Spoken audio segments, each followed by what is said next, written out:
What up everybody, this is Noble Artist bringing you, I guess this is going to be technically the second part of this series with the new Elite Desert Squad. So this is going to be the sniper figure. I do only have 3, and there's the one I showed last time, which at the end of this video, I'm going to put the video for the last one right up here, so you can click on that and check that out.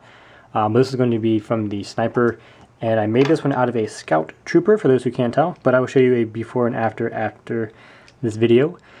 And after I say the word after like 10 more times. So yes, I'm going to go ahead and get to this as always. I will take the weapon out of the hand. Now, I should have probably made a pistol for this guy.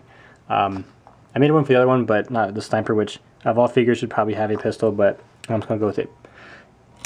I'm also trying to figure out what lighting will be best. Yeah, that works. Okay, so kind of just as a disclaimer, all 3 of these have pretty much the same color scheme, so a lot of the stuff doesn't really need to be explained, but I'm going to go through it anyway just in case you haven't seen the first one. So let's go on up to the front. Coming up here to the front of the line. So we have the metal boots painted with the olive green. I'll show you. It's olive green, gray, and then we have apple barrel for the maroon right here, and then I have yellow. So yeah, it's pretty much those colors. That's the color scheme. I also mixed some tan together. There's a brown and a tan mixture, so kind of use your imagination for that because that's a custom color. But that's pretty much the color scheme for these figures. That almost looks blue through my camera, but it is gray. So anyway, we have the olive green boots and then the knee pads. I do have the piece of fabric going in between the knee pads. You can't really see it because the whole leg is painted black. I guess part of the boots. I am going to do a tutorial again. I'm not sure if I did one before on how to do the knee pads, but I will do knee pads and try to do more tutorials on the armor. So anyway, we have that. We have the centerpiece, and then just like the other figure, which I might as well show you or bring him over, I do have the same theme almost with the oh no, the piece came. I knocked that piece off. But anyway, not off, but it just came unglued, unfastened. This piece right here. These 2 pieces are the same material as this metal here, and this is from a necklace, which really cool material. It's really easy to move around, and it is metal, and it has some sway to it. Centerpiece, and then we have 2 giant pouches here. These pieces are made out of thin plastic, and then this is actually fabric in the middle. You can see all the different layers of fabric that I put up there just to give it more texture. And then the piece of metal on the front. I don't do a lot of metal or a lot of chest armor, but I need to get back into it. But these figures definitely, I do have some metal up in here.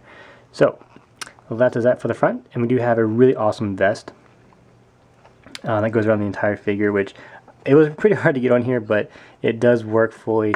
The arms, if they want to cooperate, so the arms can move up and down through this vest, and the vest actually does move. It's not just like one, it's not a solid piece like people when they sculpt stuff, it's like pretty much like on there, but he can move it just like you could sort of a normal vest. It does have a little play to it. We do have some more pouches here. Now for each one of these there's 2 pieces. There's this lighter gray, or lighter brown, and then a darker brown, so it's 2 different pieces, and I just painted them up some different colors to give it the texture of just the different layers to it also. And then again with the other figures, we do have this piece right here that connects to the, it goes through his vest, but it does go through the suit also.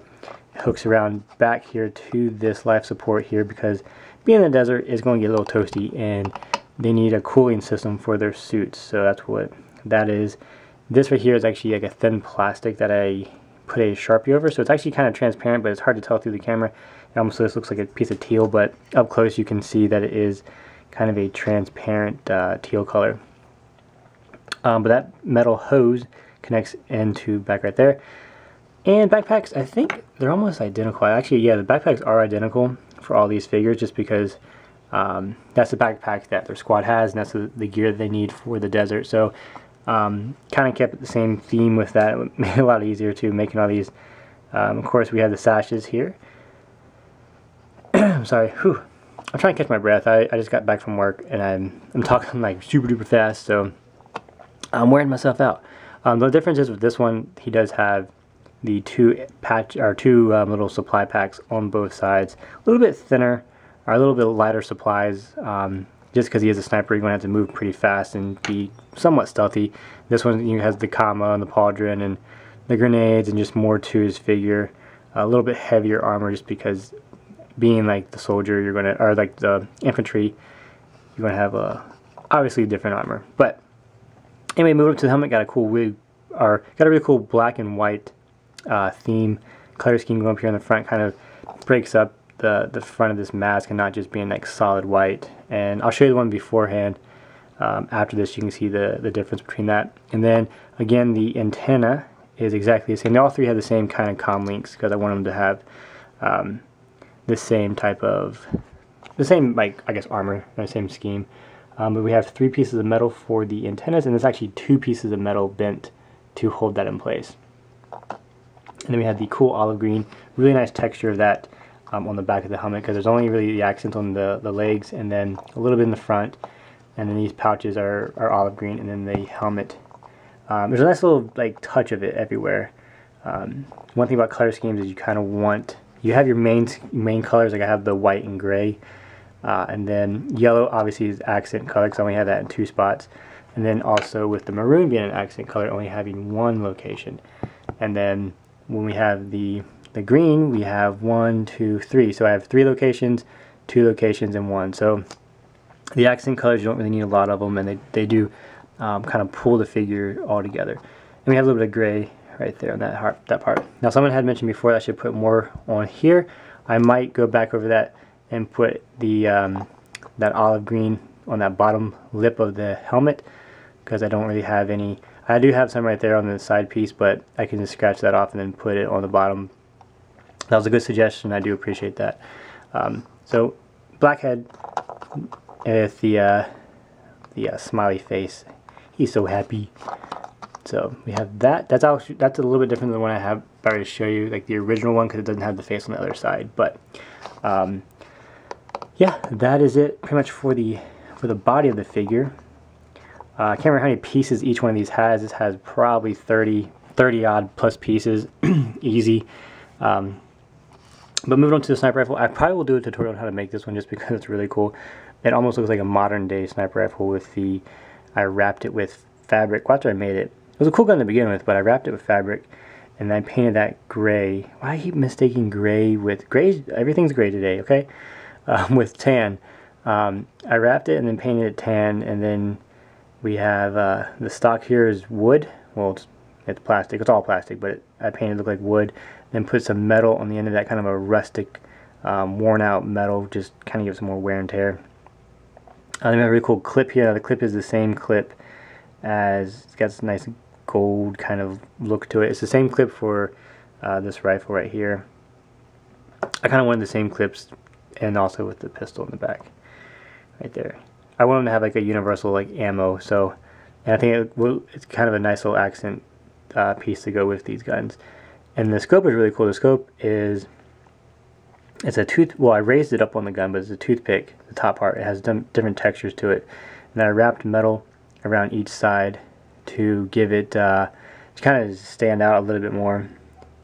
And then the 2 knobs, the knob on the top, and then obviously you can see that piece off the side, those are just smaller cylinders that I cut and then added to the scope itself. So the scope is 100% custom made, and then I just figured out a good way to wrap all that fabric around there, and yeah, it all came together. Put a little bit of little red tip there for the end, and then it might be hard to see, but there's blue on the end of the scopes on either side to kind of show the blue reflection of the actual scope itself. Fits in the hand. Kapow! Bam, bam, bam.